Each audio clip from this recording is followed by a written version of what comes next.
السلام علیکم ورحمۃ اللہ وبرکاتہ۔ بسم اللہ الرحمن الرحیم۔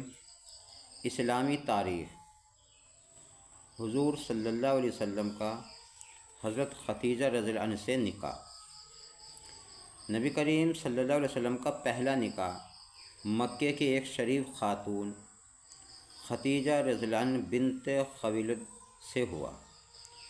حضرت ختیجہ رضی اللہ عنہ ایک دولت مند بیوہ عورت تھی۔ اس سے پہلے ان کی 2 شادیاں ہو چکی تھیں۔ انہوں نے حضور صلی اللہ علیہ وسلم کی امانت و دیانت اور حسن اخلاق جیسی صفات کو دیکھ کر نکاح کا پیغام دیا تھا، حالانکہ اس سے پہلے وہ قریش کے بڑے بڑے سرداروں کے پیغام کو ٹھکرا چکی تھی۔ حضور صلی اللہ علیہ وسلم نے اس پیغام کا تذکرہ اپنے چچا ابو طالب سے کیا، جس کو انہوں نے خوشی خوشی قبول کر لیا، اور ابو طالب بنی ہاشم و مضر کے سرداروں کو لے کر حضرت ختیجہ رضی اللہ عنہ کے مکان پر گئے۔ ابو طالب نے نکاح کا خطبہ پڑھا۔ اس وقت حضرت ختیجہ رضی اللہ عنہ کی عمر 40 سال اور آپ صلی اللہ علیہ وسلم کی عمر مبارک 25 سال تھی۔ حضرت ختیجہ رضی اللہ عنہ آخری وقت تک حضور صلی اللہ علیہ وسلم کی جانثار اور غمخوار بیوی رہی۔ ان کی وفات کے بعد بھی حضور صلی اللہ علیہ وسلم ان کی خوبیوں کا تذکرہ کرتے رہتے تھے۔ حضرت ابراہیم رضی اللہ عنہ کے علاوہ آپ صلی اللہ علیہ وسلم کی ساری اولادیں حضرت ختیجہ رضی اللہ عنہ سے ہی ہیں۔ حضور صلی اللہ علیہ وسلم کا معجزہ، جسم کا خوشبودار ہو جانا۔ حضرت وائل بن حجر رضی اللہ عنہ بیان کرتے ہیں کہ میں نے نبی کریم صلی اللہ علیہ وسلم سے مصافحہ کیا، یا میرا جسم آپ صلی اللہ علیہ وسلم کے جسم سے چھو گیا تو میں نے اپنے ہاتھوں میں 3 دن کے بعد بھی مشک کی خوشبو محسوس کرتا تھا۔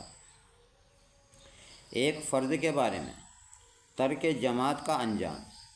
حضرت عبداللہ بن عباس رضی اللہ عنہ سے کسی نے پوچھا کہ ایک شخص دن بھر روزے رکھتا ہے اور رات بھر نفلیں پڑھتا ہے، مگر جمعہ اور جماعت میں شریک نہیں ہوتا، اس کے متعلق کیا حکم ہے؟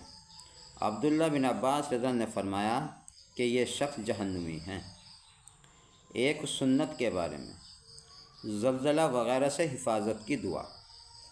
نبی کریم صلی اللہ علیہ وسلم یہ دعا فرماتے: اللہم انی اعوذ بک بعظمتک ان اقتال من تحتی۔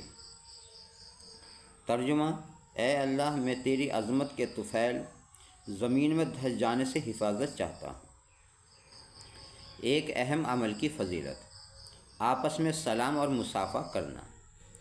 نبی کریم صلی اللہ علیہ وسلم نے فرمایا، 2 مسلمان جب آپس میں ملتے ہیں اور وہ مصافحہ کرتے ہیں تو ان دونوں میں سے ہر ایک دوسرے کو دیکھ کر مسکراتا ہے اور یہ تمام عمل اللہ کے لیے کرتا ہے، تو جدا ہونے سے پہلے ہی دونوں کی مغفرت کر دی جاتی ہے۔ ایک گناہ کے بارے میں اللہ اور اس کے رسول کو تکلیف دینا۔ قرآن میں اللہ تعالیٰ فرماتا ہے، جو لوگ اللہ کو ناراض کرتے ہیں اور اس کے رسول کو تکلیف پہنچاتے ہیں تو ان پر اللہ تعالیٰ دنیا اور آخرت میں لعنت کرتا ہے، اور اللہ نے ان کے لیے ذلیل اور رسوا کرنے والا عذاب تیار کر رکھا ہے۔ دنیا کے بارے میں قرآن میں اللہ تعالیٰ فرماتا ہے، مال اور اولاد کی کثرت، دنیا اور دنیا کے سامان پر فخر نے تم کو آخرت سے غافل کر دیا ہے، یہاں تک کہ تم قبرستان جا پہنچتے ہو۔ ہرگز ایسا نہ کرو۔ آخرت کے بارے میں جہنمیوں کا رونا۔ نبی کریم صلی اللہ علیہ وسلم نے فرمایا، اہل دوزخ پر رونے کا عذاب مسلط کیا جائے گا تو وہ اتنا روئیں گے کہ آنسو خشک ہو جائیں گے، اس کے بعد روتے ہوئے خون بہائیں گے، یہاں تک کہ ان کے چہروں میں گڈھے کی طرح پھٹن پڑ جائیں گی۔ اگر ان میں کشتیوں کو چھوڑ دیا جائے تو وہ بھی ان میں چل پڑیں گے۔ طب نبوی سے علاج۔ لوکی سے دماغ کی کمزوری کا علاج۔ نبی کریم صلی اللہ علیہ وسلم نے فرمایا، تم لوکی کھایا کرو کیونکہ یہ عقل کو بڑھاتی ہے اور دماغ کو طاقت دیتی ہے۔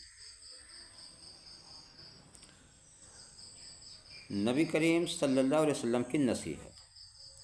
حضرت ابن عمر رضی اللہ عنہ فرماتے ہیں، کہ نبی کریم صلی اللہ علیہ وسلم ایک آدمی کو نصیحت کرتے ہوئے فرما رہے تھے کہ گناہ کم کرو، تمہارے لیے موت آسان ہو جائے گی، اور قرضہ کم کرو، آزادی کی زندگی گزارو۔ محترم حضرات، یہ تھی آج کی ہماری تعلیم۔ آپ کیسی لگی آپ ہمیں ضرور کمنٹس کر کے بتائیے، اور پنجگانہ نماز پڑھتے رہیے اور اللہ تعالیٰ سے دعا کرتے رہیے کہ اللہ تبارک و تعالیٰ ہم سب کو پنجگانہ نماز پڑھنے کی توفیق عطا فرمائے۔ آمین ثم آمین۔